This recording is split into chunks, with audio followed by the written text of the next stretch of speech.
Facebook scroll করতে করতে হঠাৎ করে একটা পোস্ট আমার চোখের সামনে আসলো, মানে আসার সঙ্গে সঙ্গেই মানে গাটা একদম শিউরে উঠে গেছে। কারণটা হচ্ছে হঠাৎ করে আমি দেখছি যে সিলেটের কন্টেন্ট ক্রিয়েটার দীপঙ্কর দীপ, ওর পেজের নাম, ও নাকি গত হয়েছে। অনেক সার্চ করলাম যে অনেক অনেক আছে যে এরকম ফেক নিউজও ছড়িয়ে দেয়।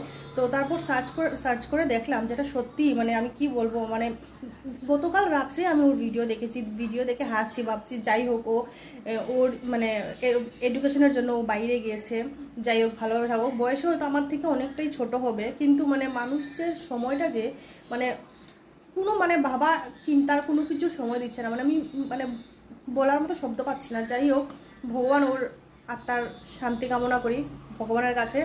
দেখো, অনেক খারাপ লাগছে ভাই, মানে কি বলবো, মানুষের জীবনের কোনো গ্যারেন্টি নেই, কখন কার সঙ্গে কি হয়ে যায়। এইটুখানি ছেলে, ওর নাকি হার্ট অ্যাটাক হয়ে মানে কিছুক্ষণের মধ্যেও মারা গেছে। আর কিছু বলতে পারছি না।